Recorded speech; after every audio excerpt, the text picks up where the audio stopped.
And live for, well, the first time in a while. I've been on my summer break, grand tour of drag racing across the country that began in Kearney, Nebraska, and back to Joplin, Missouri, all the way up to the Northwest Nationals there at Pacific Raceways outside of Seattle, and then Albuquerque, New Mexico, on to Topeka, Brainerd, Indy, heading to Maryland for the first ever East Coast Funny Car Chaos race, and we are live in an undisclosed McDonald's somewhere in the great state of Maryland to talk drag racing with you. Welcome to episode 144 of Between the Slicks. Maddie Gordon will be on later. We are looking forward to chatting with her concerning her earning her top alcohol funny car license. Congratulations to her, and what a wonderful thing it was to see. There was no resemblance to a rookie at all in a funny car. She got the job done, and in resounding style. Dad is certainly out of a ride here soon, and it is going to be in very capable hands when he's out of it, and she is in it. Looking forward to talking to her around 8:30 p.m. Eastern time. So in about 30 minutes or so, we'll be chatting with the young lady who just earned her top alcohol funny car license in the NHRA. Now, for tonight, I asked Mr. Darren Williams Jr., American Hot Rod Entertainment, assistant editor for Competition Plus, to join me because I didn't know where I was going to be. I didn't know I was going to find a McDonald's with internet that worked and allowed me to go live. But here I am, underneath the glow of the golden arches, and able to be live. But it's good to see you, sir, and we're going to talk some drag racing and maybe do it a little bit differently than the Power Hour, but nonetheless talk about this great sport. Lee, before we get started, man, I know you've been on your hot boy summer and all, but look at you, keeping your fans waiting. It's been over a month since you did a show Between the Slicks. Look at all these great fans who have joined us here tonight. You got over 50 people watching. They've been hungry for Between the Slicks. You guys, Lee Craft has been on his hot boy summer, but we're back. Between the Slicks is back. And, hey, look, man, look, I've been. It was Arches National Park. It was the Northwest. It was the Grand Tetons, and I think there was like 3 or 4 dates with some ladies in there too. So I'm just, I was getting it in the summer. Okay, I was getting it in. So sorry guys. Yes, there was a couple of times that there was no Between the Slicks because it was dinner night. Okay, I'm just saying. So hey, I'll tell you what though. You came back firing on all cylinders. You got Maddie Gordon, big time superstar here on the show. Like you said, just got her top alcohol funny car license. So great guest to come back with, man. I'm proud of you, dude. So we're back. We're in full swing. Hey, looking forward to it. Let's go through the comments really quick here. See what folks are saying. Hey, Drag and Drive commenting, dropping some change here. Working the dream, race car friend. Keep up the hard work, man. We're loving it. Hey, thank you, Michael Nark. So you got some mic time over there with the Midwest Drag Racing Series. Red Racer said, "What's up, MMR? Hard to believe the U.S. Nationals is a week late." Yes, I know. Hard to believe. P.S. With Maddie Gordon go to the top alcohol funny car, I think I found my new new gal to pull for. Very cool. Well, she is certainly a good one to pull for because she can do a lot more than drive. And Mr. Kraft from Mr. Kraft says, "Welcome back." Hey, it is good to be back. Darren, I've got something that I have been sitting on since Monday. You have? I mean, I have been sitting on this since Monday. And we're going to talk about sitting on it and waiting. But as everyone knows, and put in the comments section while we have got you here and all of you are watching, what do you think about the tremendous news that Angel Sempe is going nitro in an A-fueler with a development program with AB Motorsports? I want to hear your thoughts in the comments section. We're going to talk about it, but more than just talk about it, since all of this has now been announced, I can show you because I have every run that Angel made. I was in Brainerd, and the main reason I went to Brainerd because I knew Maddie was going to be licensing, and I'm covering alcohol this year, trying to the best I can. And I was like, well, let me go up there and get the licensing. And because also I know when I show up and film, there's going to be better angles and everything. It's an important time. You're getting your license. I didn't know it was going to be as big of a test session as it was. It's like every nitro car hung out. Video on that will be later, but you can also see a report from testing on the Monday Morning Racer YouTube channel already. But yeah, I could not have ever expected that Angel Sampey would be stepping into an A fuel car. So without any further ado, you're going to see every pass she made to earn her license from Minnesota to Indiana right now.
And Angel Sampey has officially gone faster and quicker than she ever has in drag racing, doing it in what will be an AB Motorsports ride with a new driver development program.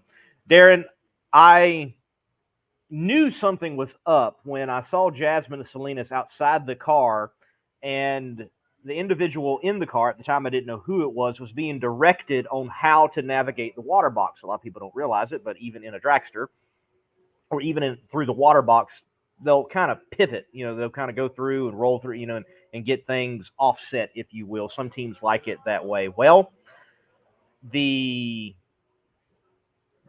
pass is made. We go throughout the day, and I'm looking because I was like, I wonder who's in the car. Just thought, I didn't know who was licensing. And again, I perk up because I'm covering alcohol. It's an A fuel car, and I'm like, who's getting a license here? And I look over, and this individual is talking to Tony Stewart, and I'm looking, and I'm like, that dark hair looks really familiar. And I'm looking, I'm like, she's also short. Is this who I think it? And sure enough, it rolls around, and she rolls around, and what tipped it all off is the throwing up of the one-piece fire suit, and on the back was Mission Foods, and then it was AB Motorsports, and I was like, well, I'll be.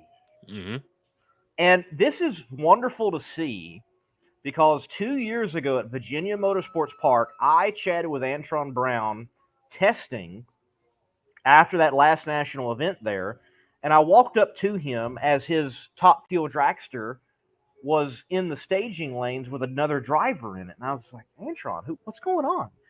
Well, that was Matt Sackman, a crew member and a licensed Top Fuel driver in his car, and Antron broke down his vision for AB Motorsports, and it was not just him owning and driving, but to create a whole entire development program. And this is a great step to it. Darren, your thoughts on the tremendous announcement today? Well, first off, like Trevor Larkin says in the comments, heck yeah, I fully support this transition. I fully support this transition. And is this the most decorated driver we've seen from the pro stock ranks, whether car or motorcycle, to jump up to the nitro ranks? Because like we know, that's the end goal, is to get to Top Fuel. We've seen Dave Conley do it, and he had some success going from pro stock to Top Fuel. We saw Johnny Gray drove funny cars, went to pro stock, came back to funny car. So we've seen this before, pro stock drivers moving up to the nitro ranks, but have we ever seen such a decorated driver like Angel, a 3-time world champion, the winningest female in NHRA history, making the move up from the pro stock ranks to nitro racing? So I think this is a super cool deal. I mean, looking at those videos, this gets me even more pumped up, man. Look, I think, to me, this would be like, it's no different than if, it's like if Shirley Modownie went pro stock racing and reversed it. It's something like that. It really is. It is that big. It is that tremendous. It is a cool deal. And I have seen comments out there. There's always someone that's negative. Dear Lord, always someone that is negative. And if you're of the mindset that, oh, why is Angel getting this opportunity? Why is Angel getting a shot? Oh, there's a ton of talent that should be getting this shot. Well, understand, yes, there is a ton of talent out there that very well could deserve this shot at such a ride and under the umbrella of an AB Motorsports. But longevity-wise, I think what Antron's doing is exceptionally wise. Instead of creating a development program around a name that is unknown, he's going to be able to establish quicker and for a longer run this development program with an already established name that brings financial support like Mission Foods. This is a wise move. They've already been clear that the idea is to move her to Top Fuel, and that doesn't shock me. Antron mentioned that to me. And don't even be shocked one day that you see Antron in a funny car. He wants to drive everything. I fully expect one day you might see Antron Brown Motorsports, AB Motorsports. It's 2 Top Fuel cars and a funny car, or 1 Top Fueler and 1 funny car. But he's going to have this driver development side. So when Angel moves up, I expect someone will be plugged in. And you really start seeing the wheels turn on this driver development program. And what I love too is that these 2 drivers, talking about Antron Brown, and I love Bobby Cottrell. He just said, "I'll drive." I like that comment right there from Bobby. I like that too. Why not? Yes. I love how these 2 drivers, talking about Antron Brown and Angel Cepay, how their careers always seem to cross paths. You know, it's like, you know, from pro stop motorcycle, people who don't know, they are relatives also, but from Team 23 to driving for Don Schumacher Racing with the U.S. Army bikes to now, obviously, soon to be teammates in Top Fuel Eliminator pretty soon. And I hate to be one of those negative Nancys. I'm not trying to be negative, and I'm not knocking Angel whatsoever. She's one of my favorite drivers in the NHRA of all time. But me and Dave W had this conversation earlier. It's like, I'll tell you what, Angel can do 1,000 times better than what I can. I'm not a driver. So like I said, I'm not knocking Angel's driving capabilities whatsoever. But I'm just drive back to Bakersfield. Scared me to death. Exactly. So, hey, that stays between us. I'm just curious. I'm just curious to see, you know, obviously Angel's last year on a pro stop motorcycle, you know, was kind of getting out of groove sometime, you know, getting close to the wall, getting close to the center line. I'm just curious to see her car control now in a 12,000 horsepower Top Fuel dragster. But like I said, I'm fully loving this transition. I support 100%. Angel's one of the best. You know, just want to see how it all plays out. I think it's going to play out well, and I was shocked that we are going to get to see her in competition this year. Apparently, at the Stampede of Speed, the Fall Nationals, we're going to see her in competition. So that's definitely going to be a part of the Monday Morning Racer coverage that weekend. And, you know, in alcohol, wow, what tremendous news this year, in particular, an alcohol dragster. It has been insane for that area of the sport. Tony Stewart coming in and making a full run of it. And he was clear when he won that Indy Regional that I'm not really counting points, but old man Rich Phillips, he is. And here, yeah, they've been counting and they've been earning and leading the points right now. Julie Natus is not out of it by any way or shape, form, though. And she certainly wants a championship before she, well, as already stated, she may not be back next year full time. She may be transitioning, and she intends to transition to Top Fuel or a Fuel Funny car or something of that nature. And then I think back just the most recent event there at Topeka, round 1. If you were in the top of the points, it was absolutely atrocious for those racers, other than Sean Cowie, who could not capitalize going out in round 2 to the eventual winner, Hunter Green, who first time ever winning an NHRA national event. What tremendous storylines we have in Top Alcohol Dragster, in particular this year in the NHRA. So what you're saying is, if you're running for a championship in Top Alcohol Dragster going into Dallas, I don't think you want to come up against Angel Cepay. who I think has a lot to prove and is going to be very hungry at the Stampede of Speed, I would think. So I don't think you want to come a first round against Angel running for a championship. That would be pretty tough. And that's a well-prepared car as well. And it will be a well-prepared car. And not to mention, that event is an event where you can start seeing scenarios form. Like, it's still hard to see right now scenarios form, unless you're Doug Gordon. My goodness. I mean, poor old Sean and Matt and Brian. Brian's got to be like pulling his. He was testing Wednesday at Indy. He's got to be pulling his hair out. Him and Johnny, like, what do we got to do? Like, don't go up against Doug Gordon, apparently. Well, you have a situation at Texas. Those scenarios start becoming evident of who's got what point-wise and how far it can go. Is it going to come down to Vegas? Is it going to go to Pomona? What is it going to look like? So that is a big race. And you have someone like Angel come in, not running for a championship, but running for that win, running to gain experience.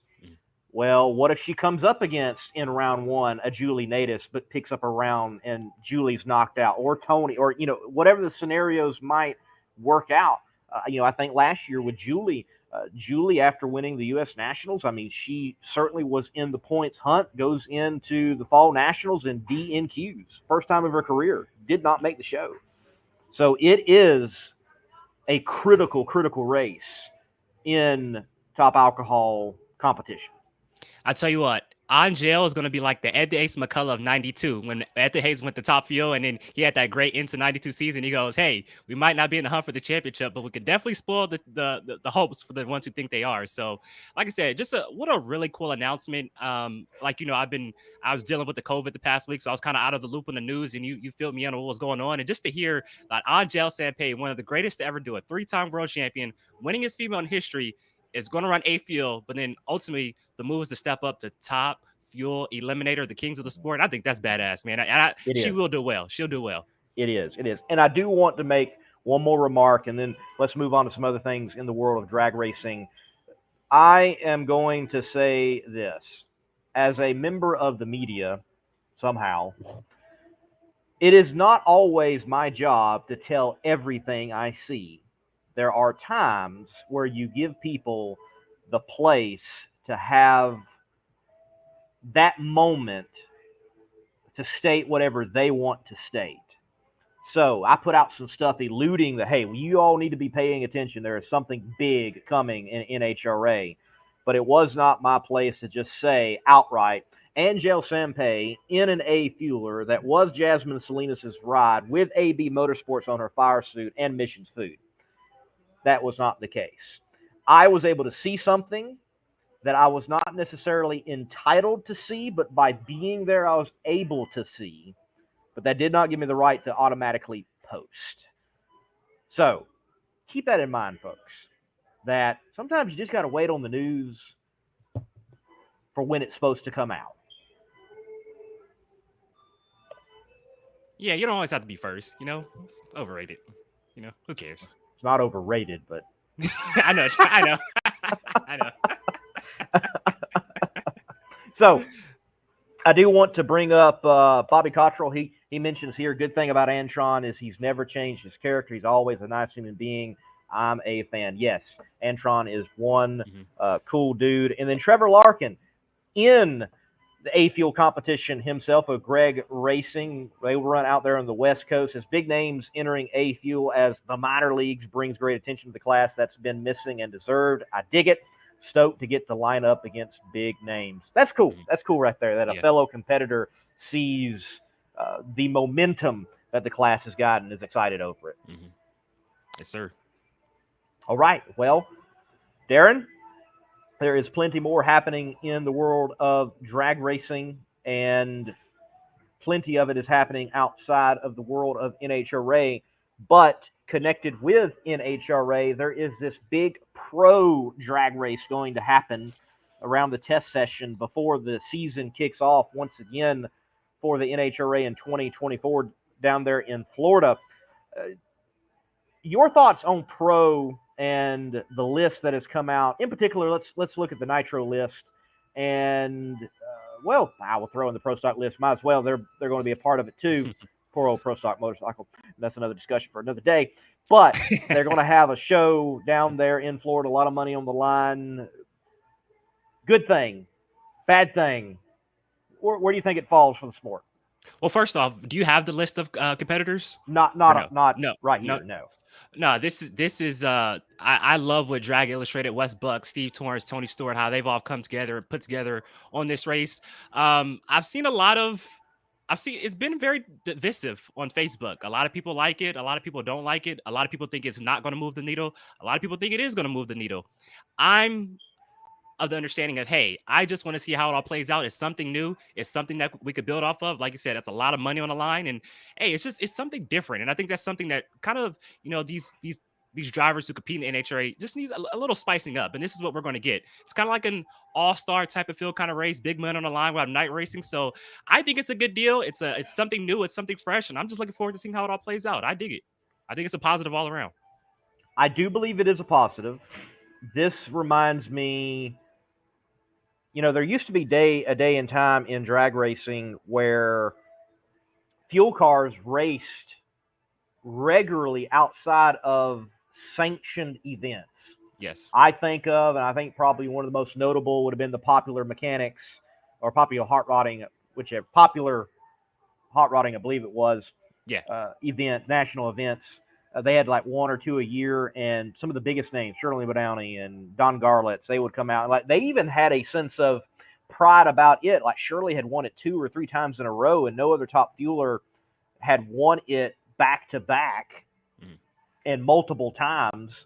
She had done it before Don Garlitz, done it before all these other names, and there was that sense of, man, we've really accomplished something winning this one-off race. Mm-hmm. So I hope there is longevity with this. I hope it isn't just a flash in the pan, as I like to routinely bring up in the case with Wes Buck. Is it the money or is it the prestige? And I hope that it is both, that it's a prestige event because of the money for a very long time. Granted, I will say this, and I mean this sarcastically, the NHRA is forgiving and forgetful. Okay, from you saying that, where are you getting at with that? I'm curious. Where are you getting at with that? I'm just saying. What have you heard? Because I've always wanted to know NHRA's opinion on this. I haven't talked to anybody within NHRA, but I was just always curious. How do they actually feel about this race going on? I have heard such as, don't do it. I have heard that there have been talks in tech trailers. I've heard. So we'll see. Hey, well, at the end of the day, however NHRA feels about this, and I'm always pro NHRA. I mean, I'm an NHRA fanboy. I just got to be honest. Competition is always good. It makes you realize different areas where you need to improve on and step up. And I think this is going to cause NHRA to say, hey, we can do something different in the future. We can try some new stuff. So competition is always good. So I think it's a good thing all around.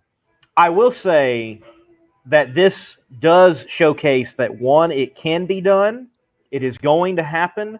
And this is something that the NHRA should have done. Well, I mean, why haven't it's been what, 23 years since there's been an all-star race? I mean, that is way too long. So somebody just took it upon themselves, Wes Buck and Drag Illustrated, and say, hey, we're going to do it ourselves. It took 23 years, but hey, we have one. I mean, I guess this is an all-star race, I guess is what you can call it. So like you said, it's been well overdue, and if NHRA wanted to do it, they would have done it. And so somebody just stepped up and got it done. It being invitation style, that clear is going to make it top of the top. That's the idea behind it. And I'll double down. The NHRA should have done this years ago. It should not have fallen on a Tony Stewart, a Drag Illustrated, a Pro, anyone else. It should not have fallen on them. I'm glad they're doing it, but it should not be them doing it in the sense of timeliness. It should have been the NHRA.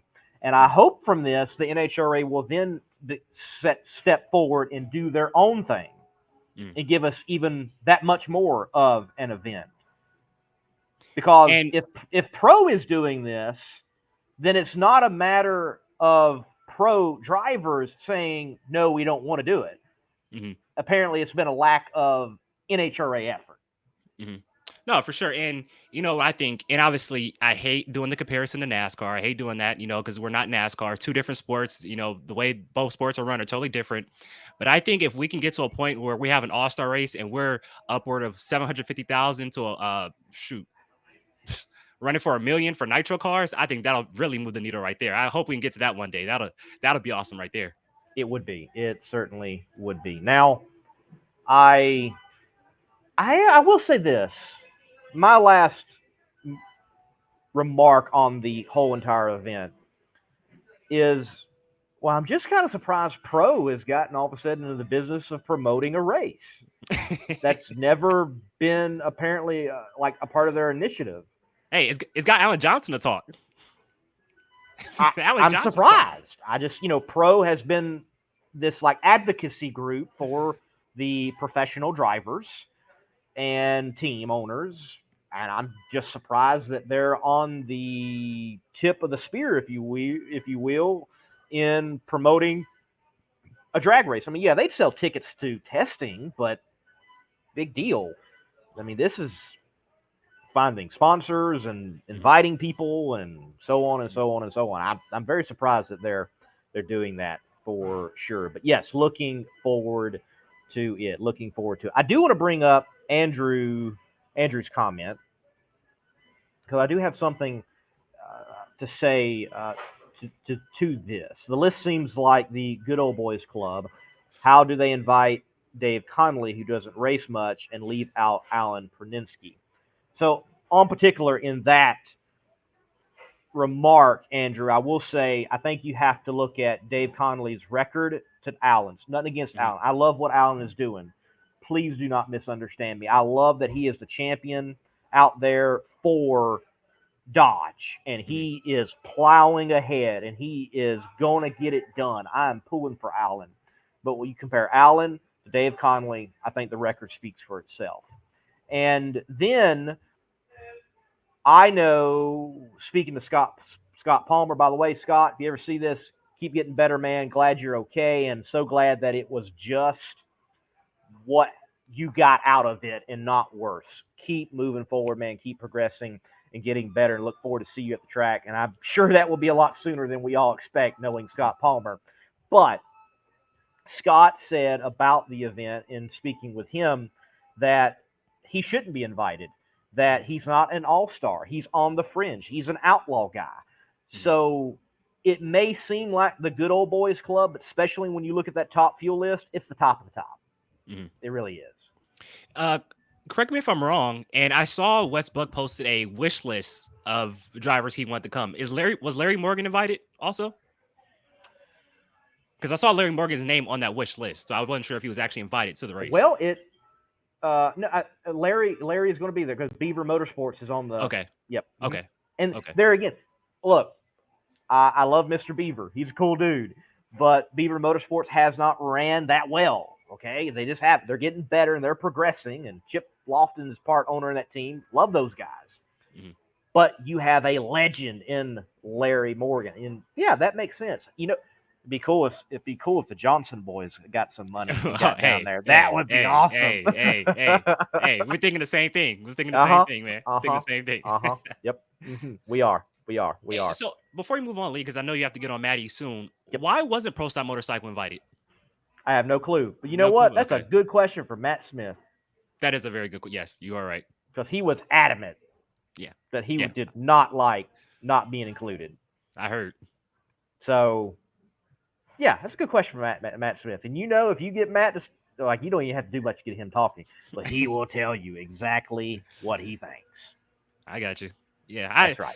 Yeah, I just, I think if you're going to bring Top Fuel Eliminator, Funny Car, Pro Stock, why not just bring the bikes? Why not? They go down there and test the same place anyway, too. Why not? Why not? And the bikes always put on a good show. They always put on a good show. I like motorcycles.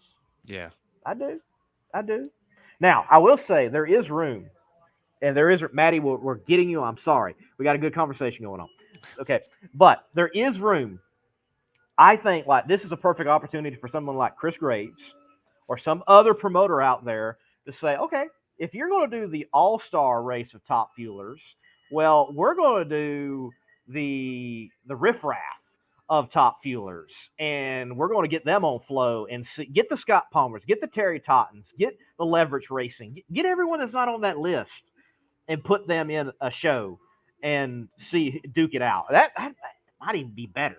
Might be some more explosions too, but I'm just saying. Yeah. So basically, IHRA. No, I'm kidding. That was a joke. Total joke. Hey, we having fun, man. It was a total joke. Oh, daggers. Dang. Move on. And no, only reason why I say IHRA, Chris Graves posted a photo today from IHRA from Maryland, 2008. It just he was there. Yeah. He was on Dale Creasy's team. He was crewing. Yeah, that's the only reason why I said it. Yeah.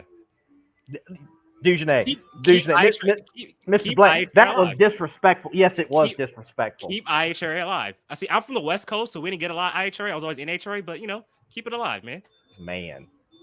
All right, look, we got to take a break and get Miss Gordon on. She is the guest for the show tonight. What a wonderful accomplishment that she was able to earning her top alcohol funny car license. So, folks, right after this break, we are going to have Miss Maddie Gordon on, chat with her about this journey, becoming a licensed top alcohol funny car driver.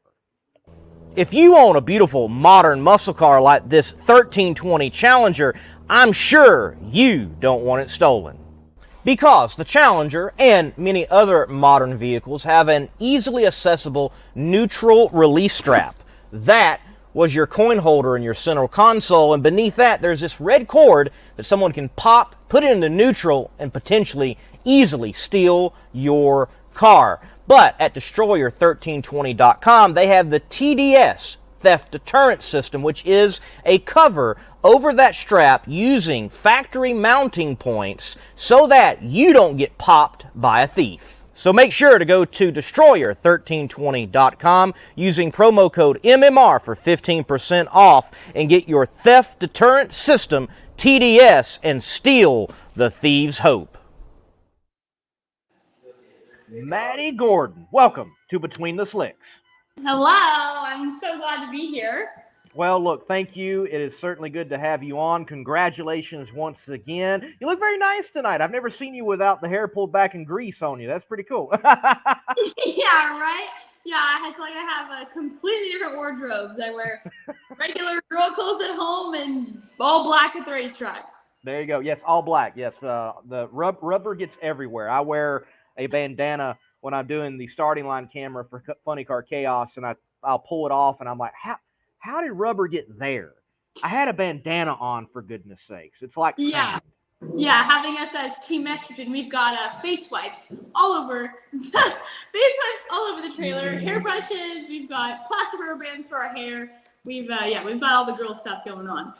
Hey, look. I know we're going to talk about the licensing, but let's start there for some folks that are watching that may not be aware. Jokingly, Team Estrogen over there with Gordon Racing. And I had heard that, and I'd never really observed it until at the Northwest Nationals, and I'm just watching, and I'm like, man, it is really just Gordon and his dad, and everybody else is a girl. They're not joking, and like you all are working, like you and your sister, y'all elbows deep in that thing and in the grime, and she builds the motors apparently. You're doing clutch work. Mom was torquing stuff down, and Grandma was getting the parachutes packed. I mean, it was pretty cool, but y'all truly have a family team. That's thrown around out there in drag racing a lot, but you all are family, and it is wild and it is neat to see. So just break down the experience of racing with family. Yeah, I mean, it 100% is literally family. Every single one of our last names is Gordon. That's all it is. But yeah, it's super cool. It's the best way. I mean, it's the only way I've ever raced, so it's all I know. But it's so cool. I mean, literally we got my papa Mike and my grandma Cheryl. And Papa Mike does all the tuning, and then Grandma Cheryl packs the parachutes, gets dad in the car. and does a lot of other little details. She does all the clutch packs and everything like that, so I can just throw them in the car. Makes that super easy for me. And then my mom, she helps take the valve covers off, and she does the puke tank and a lot of other miscellaneous items that just help us run smoothly. Then my dad does the bottom end and kind of does some of the tuning with my papa as well. And then my sister does the top of the motor and then helps my dad with the bottom end. She also builds all of our short blocks too. So that's something new that she's learned, and she's doing really good. And then I do the clutch. So I'll take the clutch in and out each round. And then at home on the weekends, I'll take it apart and service and everything like that. So we'll spend every Saturday, if we're not racing, we go to my papa and my grandma's house every Saturday, me, my dad, and my sister. And we work on the car all day long. We've done it since we were kids, literally grown up every Saturday at the race car shop. So it's a really, really cool deal. It certainly is, and I'm sure your sister is rather proud recently, because if she happened to build that particular motor that's in there now, wow. I remember watching the Boomer at Pacific Raceways, and I thought, ooh, this is an interesting storyline with Gordon and blowing one up, and no, it turned out to be a heck of a blessing. That thing's got some power. Yeah, for sure. Yeah, we didn't know it was a blessing. Didn't seem like a blessing at the time. But yeah, it really was. We'll take the motors out after a certain amount of runs at the race car shop and just go through it. But we don't really swap them out unless we have to. So, but of course that one we had to, and it sure was a blessing in disguise. Yeah, so that was a good one for sure. All right, so obviously in a drag racing family, you had no hope of doing anything else but drag racing in that particular family, though I'm sure they would have been supportive if you did something else. But why would you? Why would you? Right, and yeah. So that people understand, you are not just hopping straight into a top alcohol funny car ride. You have a lot of drag racing under your belt at the wheel. So bring everyone up to speed on your experience driving. Yeah, so I started, I always knew I wanted to drag race. I mean, that's literally been my entire life forever. So, I mean, starting at the beginning, I was in gymnastics, and I just always wanted to drag race. And I was like, Dad, please give me a car. Like, please, I want to do a dragster. And it never worked out with his schedule. But one of the years, I actually ended up breaking my collarbone twice, and I didn't want to do gymnastics anymore. And it just so happened that Mark Borhone, who's in our town, was selling his dragster, and the schedule worked out, so we bought it when I was 8 years old. And we raced juniors from when I was 8 to when I was 18, so for 10 years. And then in that time period, I also was running junior comp. And then when we finished that, we got a super comp car, so I've been driving that right now. And we've also done some super pro and stuff like that. So I've definitely been racing for as long as I could have, and I can never get enough of it. I just love it. I'm absolutely obsessed with it. It's my whole life, truly. So was there any pause in what you desired to do going back to Brainerd, not most recently, but back in 2022? Dad has a gnarly ride in Minnesota, and I mean, does that stop you at all, or is it something? What was that conversation like? Obviously it's Dad, like, oh no, but yeah, you want to eventually drive what he just went through, so take us into the trailer. Yeah, it was really difficult. I mean, it was extremely scary. It feels, because when that crash happened, I was riding the scooter by myself, so I wasn't in the tow vehicle. So, I mean, it feels like that ride when I was going down there, like, it feels like it was forever. And I think the thing that really made it, from that crash, the thing that really made me not question driving the car was that Dad wasn't hurt.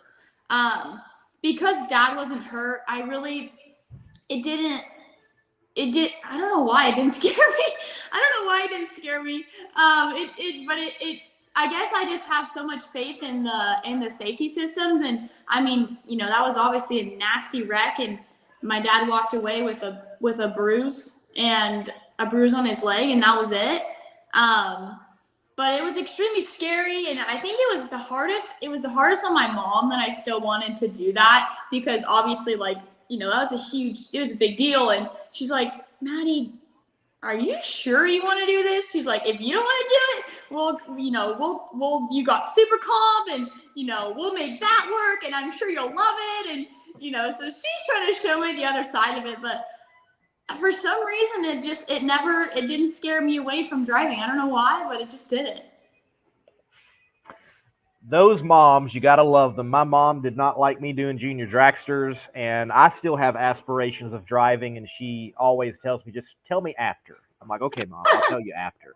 So if I ever test anything or license anything, I'd have to tell her after. I cannot tell her ahead of time. Yeah, so, she's really, like, it's really cool, though, because, like, of course, you know, like, we made it, you know, we told people that I was going to be running the funny car, and, you know, before I really knew if I was going to be able to do it or not. I mean, we didn't really know if I didn't know if I was going to hit the gas and be like, oh no, that's it, nope, don't like it, you know. I didn't know, and nobody really knew. So my mom really wanted to make it clear, like, you need to do this for yourself. Like, it doesn't matter. Like, if you can't do it, you know, it's you. So it's like, you need to make a decision and not feel pressured or anything like that. So she always shows me the other side of it. And then when I make my decision, she's all in. So, question pertaining to driving and not necessarily the licensing process, this before we get to that, because it's a little bit of a journey for you from Bakersfield to Brainerd, Minnesota, getting this license. But is there a sense of pride as a lady in a sport that has a lot of ladies, a lot of up-and-coming ladies, that, frankly, you're doing it the hard way? I mean, that's on the clutch. You're bringing it up. You're high revving. It's not just pulling a lever. And not to take anything away from anyone else that is out there. They're all challenging to drive, even an A-Fuel dragster, so on. But, yeah, you chose the hard way, gal. Yeah, I mean, I think it's, you know, alcohol funny car has always been my dream. And, you know, I don't know.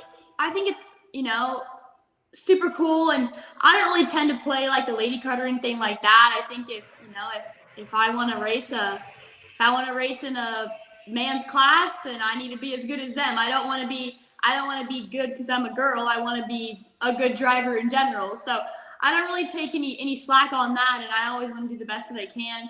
And I think it's really cool, though. I mean, I just love it. I love the fact that there's a clutch in the car, and you have to rev it up, you have to shift gears, and it's super cool. I love having all those different aspects, and truly, like, being able to drive it. It's not, you know, not just hitting the gas and, you know, having just, you know, going down the racetrack. I love that, you know, I truly get to drive it, and it doesn't, you know, it's just, yeah, I don't know, you just get to drive it. I think it's really cool. Doing top alcohol funny car the way God intended it. Yeah, very cool. Yeah, for sure. Now, the licensing process, you know, I was listening to the episode where you and your dad was on Joe Costello earlier this year. You know, you went through things like Dad would put you in the car during warm up, just get used to bringing the revs up, what that would be like. And then Bakersfield, there was an attempt to get that license there, but it didn't go so well. Very hot track, and you got to experience some things that aren't so nice in a funny car. Walk us through Bakersfield. So Bakersfield, yeah, I have been warming up the car starting at the beginning of this year to try and get used to the rev ups and everything like that, because there's just so much to learn and you know, get comfortable with before you actually go on the racetrack. So I had done quite a few warm ups. Bakersfield, the day before I tried to license, and we actually warmed up the car on the jack stands with the body down, which was super weird, but it was really, really cool to, like, you know, get the feeling of the body down without, you know, before actually being on racetrack. So that was a super good experience for me. But so starting Friday was the first time we were going to go to the track. It was super hot. It was like, I think it was like 98 degrees outside. And the track was anywhere between 130 to 150 degrees. And so, I mean, there's just nothing that the track officials could have done with it. It was just too hot. and we were the highest horsepower car there by quite a bit. So it wasn't, a track that was, ready for us at that event particular. But so, we the first pass out, I didn't know what to expect, of course. But I hit the gas, and I was literally like eyes peeled, like, oh my gosh. And then it was the front end up, going to the center line, and then it just started shaking. And I'm like, whoa. And I lifted off the gas, and I was so bummed. I'm like, oh my gosh, what did I get myself into? Because I didn't know what tire shake was. I had no idea. I had never experienced it before. So in my head, I'm thinking that's a normal run. And I'm like, oh no, I don't know that I can do this. If I'm supposed to drive through that like it's normal, this is not going to be good. And so then my dad got on the radio, and he's like, oh, great job, Maddie. That was tire shaking. Oh boy, was I excited. I was so stoked that was tire shake, because I'm like, I hope that wasn't a normal run, because that was not good. And then that was the first run. We made tried to make 6 passes on Saturday. And every run either took the tires, spun the tires, or smoked the tires at the hit. So we quit after 6 runs on Friday, sorry. And then Saturday, we got up early and for the first car on the track, trying to get the coolest track as possible. So we put it like a normal run as if my dad was driving it, and it just instantly smoked the tires. Then broke the blower belt instantly. So we just said, that's it, we're done, packed it up, went home. Kind of regrouped after that, because obviously it wasn't a good weekend. So why Brainerd? Why was that the choice to try to get it done? So that was really the only choice. That was the only Monday test session that we were able to find. Okay. Yeah, so we would have liked to probably do it earlier if we could have, but that was the only test session that we could go to. Did you feel any greater sense of pressure at that test session because like everybody was there? Absolutely, yeah. In Bakersfield, we really didn't tell that many people that we were going, because, again, we didn't know if I was going to be able to do it, so we didn't really tell anybody. But like, it was that definitely added quite a bit more pressure, because you got big names over there. There's big names out there, and I don't like to fail, and I want to do good, and so that added a lot more pressure. I'm like on the starting line, and I can see Ron Capps over there, and I see some of Steve Torrance's guys over there, and my mom told me that when I was running the first pass, she said there was like a lot of people behind the car, and so that was really cool that like people came up and watched, and I'm really glad that I did an okay job. Oh, hey, you did more than okay. There's I know Alan Reinhardt put it this way, and I have to agree that if no one told everybody that it was Maddie Gordon, they would have thought it was Doug Gordon in the car. So you did a phenomenal job. And I am not just saying that. I've got the proof, and we're going to watch your runs right now. Oh, yeah.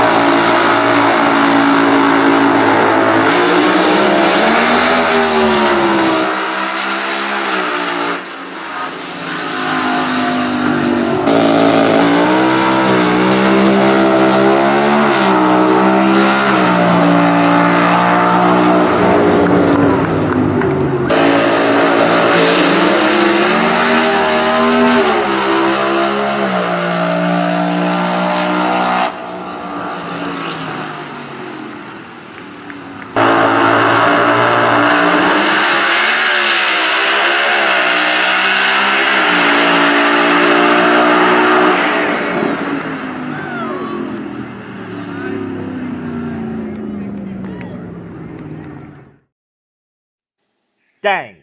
After earning the license for good measure, going the 40s. Dang. That's so cool. I know we hopped it up a little bit. They're like, all right, we're gonna hop it up a little bit and try and get you in the 40s. And we just snuck it in there. Well, again, everybody can see from the footage just shown there, and it was also in my testing report.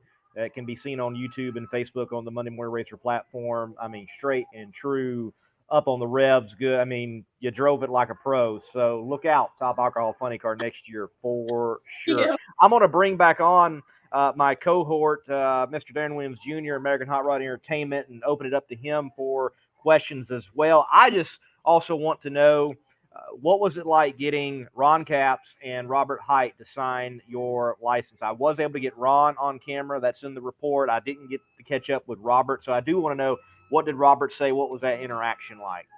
Yeah, it was super cool. They were, I mean, they're obviously 1 and 2 in the world. Like they're as badass as it gets. So it was really cool. They both made a huge effort to come and watch each of my passes.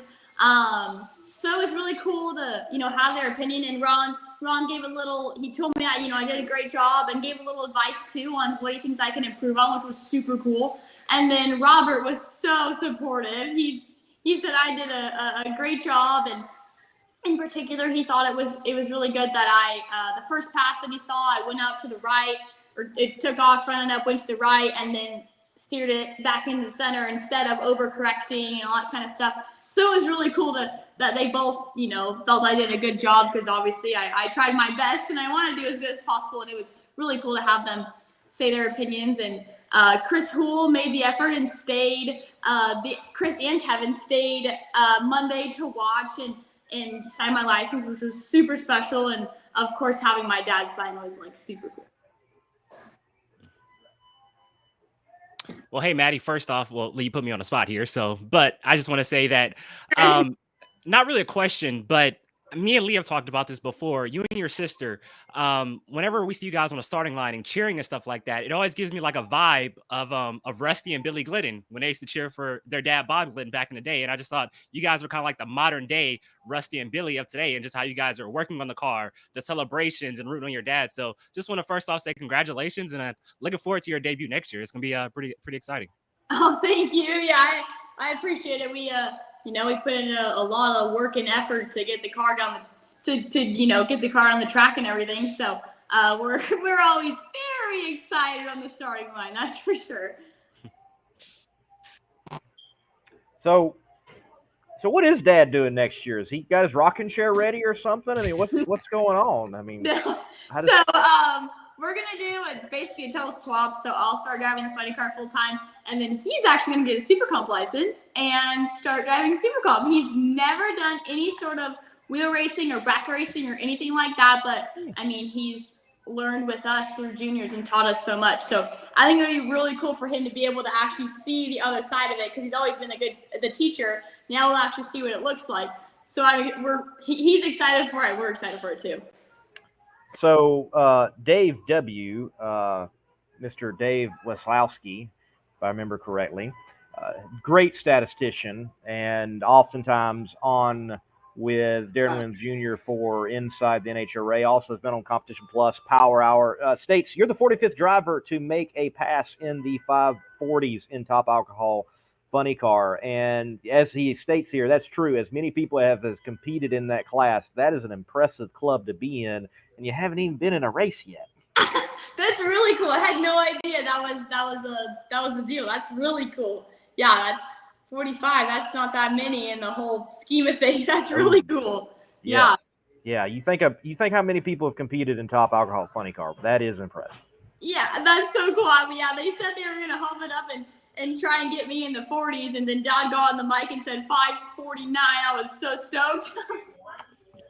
Well, bringing that up, so you went 560s, you went 550. Did a 49 feel any different? Could you tell as early in your career that this is moving, this is really doing something different? Not really, no, because the 50s were so close. I mean, I think we ran a 50 with a 3, I think. So it was only like 6,000 difference. So I didn't really notice anything different per se. I really didn't notice anything different. Although I will say the first run was like the first run I made when I was doing my half track pass. I was like, it was just, the whole thing was just so fast, because I was used to Bakersfield where it would just start shaving by like 150 feet.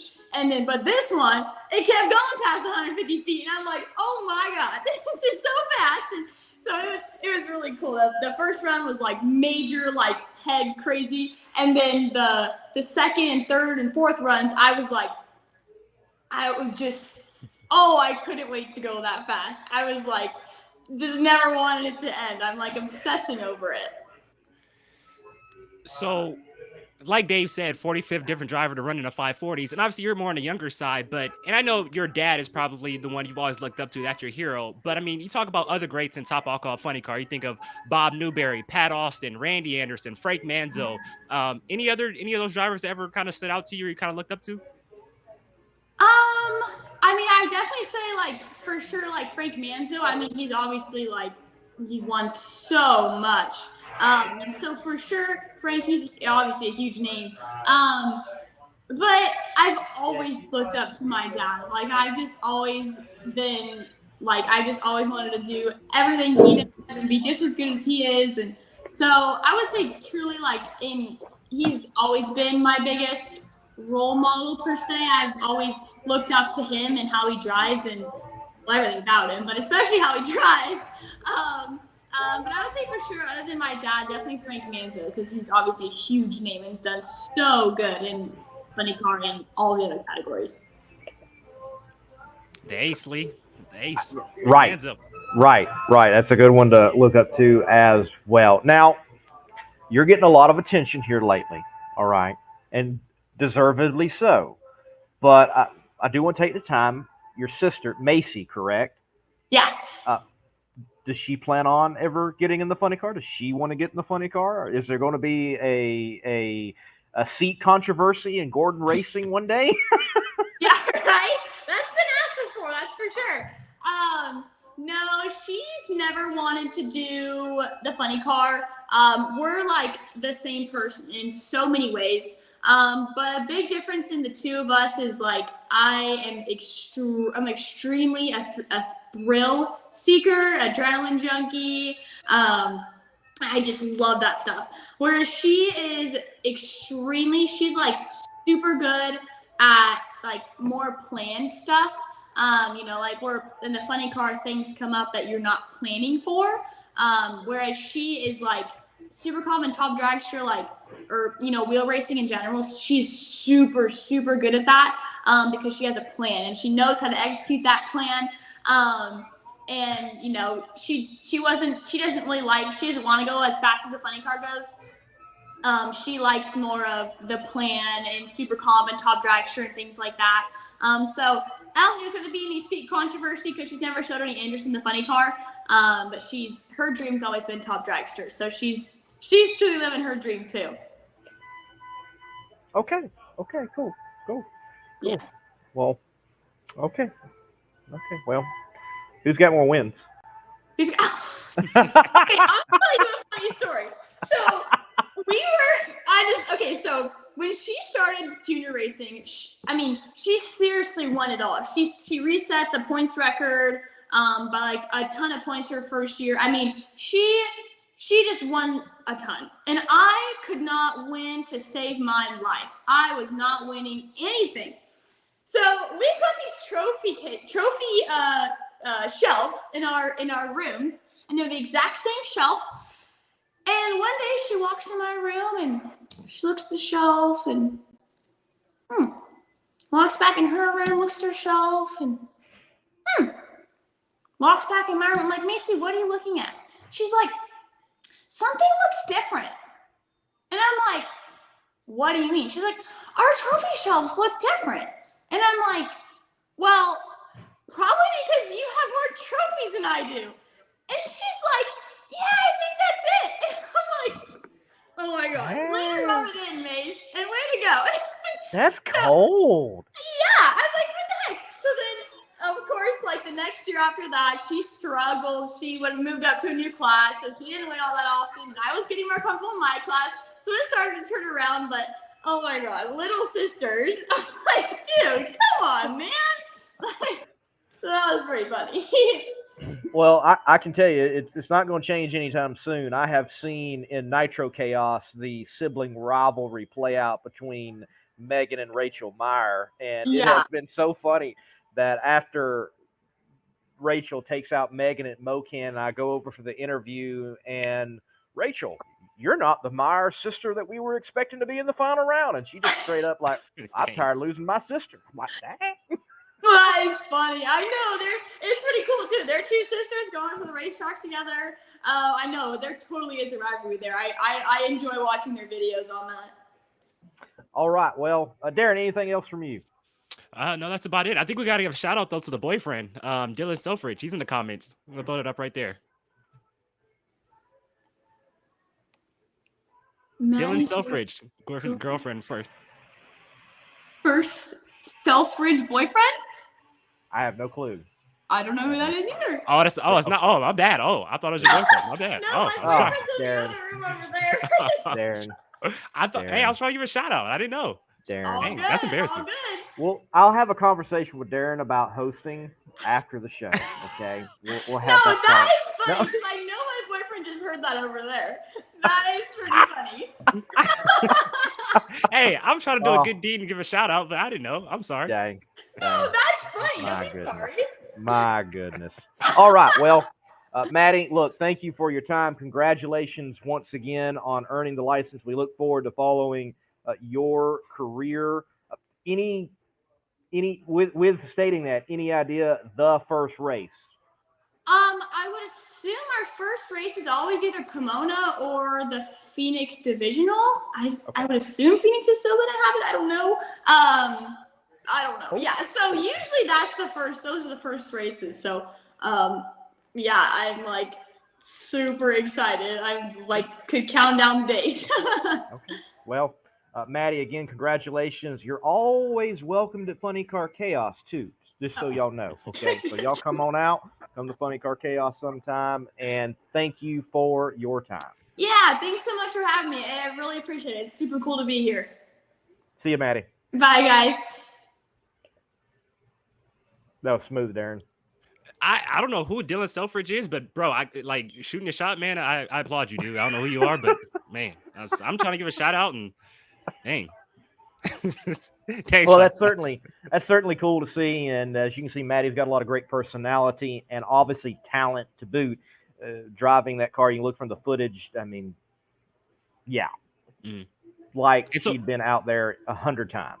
So now, I've always felt like there was always a rivalry between Doug Gordon and Sean Bellemere. Now it'd be Maddie Gordon and Sean Bellemere, the two Californians going at it in Top Alcohol Funny Car with the rest of the field. But I feel like that's the new rivalry, I guess. Could be. Now, we didn't talk about it, but she did have at Bakersfield. Sean was there ready to sign the license if it got accomplished. I can't remember who the other guy was. Dang it. Watch WFO Joe Costello with Maddie Gordon and Doug Gordon. You can remember, maybe it didn't pop into my mind. But yeah, Sean was up there ready to sign. Oh, it's going to be your dad, Doug. And that would have been enough. But it's cool to see that. And again, I don't know. I kind of like that she's doing it the way it should be. Clutch, bring the revs up, shifting. Yes.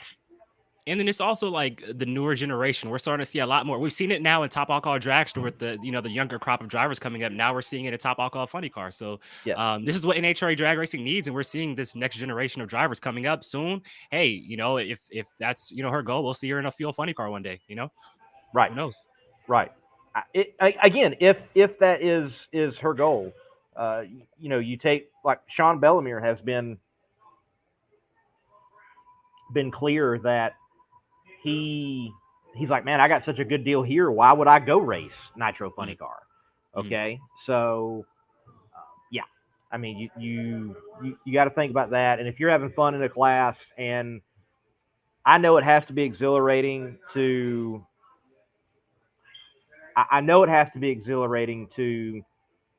drive a Nitro Funny Car, but it also has to be pretty doggone exhilarating to bring. That funny car to thousands upon thousands of revolutions per minute and then dump it. And this has got to be cool. It's got to be cool. Like Dave says, next gen's cool, but new gen's cool too. I like that line. For sure. And by the way, speaking of going down the drag strip, I got to go down the drag strip last weekend. You did. I did, yeah, and I had been down a drag strip within a year or two because I had been at Ryan Ayler's race rental program, had a lot of fun there, but I had not been in a fire suit in a dragster since I was in junior dragsters. And Keith Mitchell with Proud American Motorsports was kind enough to put me in his two-seater. It's probably one of the quickest and fastest two-seaters, other than Larry Dixon's, in the world, honestly. And if I remember correctly, 554 at 155 miles per hour in the 8th mile. And it was a great experience and an inspiring experience. Also, it was emotional because I lost my dad back in October, and my dad was always the guy that strapped me in, and I didn't expect that, being strapped in and flooded with Ware Shows Dragway and Atlanta Dragway and Greer Dragway and Steele, Alabama, and Dad strapping me in and everything. It was a good experience. It really was. And I've also got to say, I'm glad I did it at Eddyville. One, because I really like Eddyville, but Eddyville has that shutdown area you have to manage so well. And even at a 454 at 155 miles per hour, that shutdown area felt extremely short. Mm-hmm. And it was funny. We blast through. Yes, I can understand now where you've got to have several laps to let it all come to you and slow down, because it did not feel like 4.5 seconds. It felt so much quicker. And as we're going through the shutdown area, he pulled the chute, and there's a tug. Yeah, you feel that tug, and I'm sure obviously you get faster and quicker. There's that much more of a tug, but we're turning the corner, and I see where Mike Newkirk went straight into the turn there at Funny Car Chaos. They hadn't fixed the styrofoam yet, and I'm like, ooh, there's a reminder. If you screw this up, what can happen? So it was a good experience, and very thankful to Keith for that. Warren Evans helped set it up. Proud American Motorsports. Look, they're at like every Chaos race just about. They're at the Throwdown at T-Town there at Tulsa. They have a two-seater where you are the single person you can ride along. There is a three-seater. You can have you and a buddy, family member ride along. They also are bringing back out their door car ride along. And I think for like $250, you can do the two-seater and probably go quickest and fastest you've ever gone in your life. And it's a cool experience. Man, that's super cool. You got to experience that. And, for me, I talk drag racing, but I'm not a racer. I've never been behind the wheel of a race car. I've warmed up a top field dragster before, but that's about it. So whenever I come on here, I may critique somebody, a little bit here and there, but not overdo it, because I've never actually been in a race car to actually critique somebody that bad. So you're a racer. I know you're a racer. You've raced, since you're a little kid. And the fact that you're able to do that is awesome. You've warmed up an 8-field car. You've warmed up a Nitro Funny car. Now you've ridden a two-seater. So that's super cool what you're getting to experience. And I'm sure Dad was riding with you too on that pass. It was good, man. It was good. And Keith also has a program of you getting your license. So we're going to talk about that with Keith and get my license. And I might be sentimental and reach out to old Foley and get Doug to come to the track and help me out and get my license, because he's helped me out a big part in my career and what I'm doing. And so yeah. Hey, Scott, thanks for the super sticker. Appreciate that, man. Thank you for $99. I appreciate it. Man. And can I say this? I know we've had folks, dip out since Maddie leaving, but thanks for the support tonight, man. One of the best shows I've had in a long time, and it's been a while since I've done a show. I've just been so busy on the road and traveling and doing this motorsports drag racing media thing.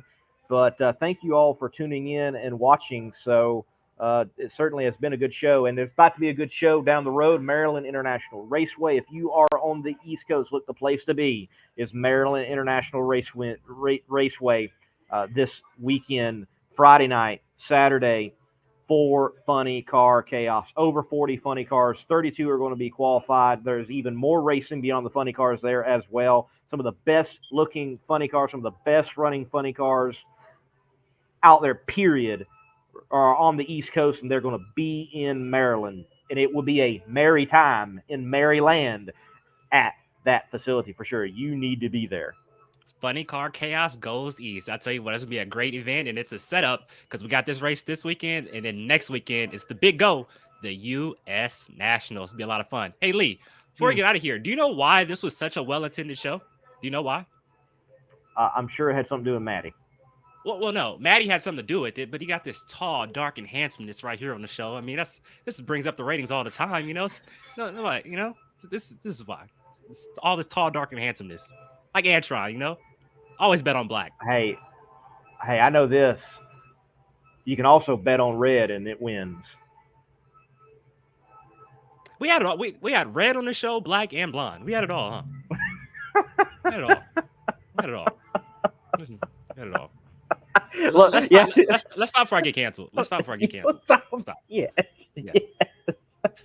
Stop before I get canceled. Before I came in here, I love watching it. What is the interview with Kevin Hart and the guy he's shocked about his age? Don Cheeto.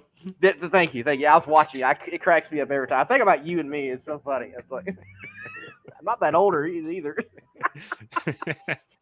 Oh well. So this show is no longer concerning drag racing at the moment, but we're having fun. You all are having fun. Thank you for watching episode 144, Between the Slicks. Oh, hang on, Mr. Chick Magnet. You need ball. Yeah. Well, you know what? We need to get you on, man. I have not been able to get any Sega action in this year. I've been so busy. From what I can tell, you've been tearing things up. So we need to get some Sega representation on here soon and talk Southeast Gassers Association. Looks like y'all are having a tremendous season in your own right in the best nostalgia drag racing out there for the Gassers that there is. So, yeah, we need to do that. Mr. Leslie Horn, the Chick Magnet. I want to know how the little Doodlebug has been doing out there in Sega competition. So, yeah, we need to do that. Darren, when's your next race? The U.S. Nationals just confirmed today. I will be in Indy. All right. Be at the U.S. Nationals. All right. Mm-hmm. Oh, by the way, before we close the show, next week, yes, there will be a Between the Slicks.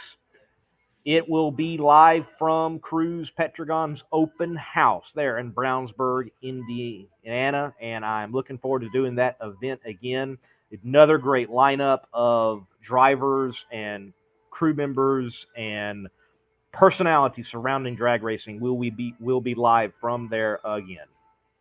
Hey, we did the show last year, and it was awesome turnout. Just from the open house to everybody who showed up, to everybody who showed support during the show. Will Smith and his parents, showed a lot of love. Obviously, Cruz and everybody who was there. So, unfortunately, won't be able to make it this year. But I know you're going to put on another great show, and man, look forward to Between the Slicks 145 live from Indy. Should be a lot of fun. Looking forward to it. I just got the signal from the computer that I'm about to be on a dead battery. So, folks, we're going to close it out with a video. Thank you for watching. Darren Williams Jr., thank you for joining in. And drag racing is certainly getting better and better and better. God bless, and keep the pedal to the metal. Power-Built Tools exemplifies innovation in the tool industry. From hand tools, power tools, and even tool storage. Check out powerbuilt.com for power-built tools. And remember, use promo code MMR15 for 15% off at purchase.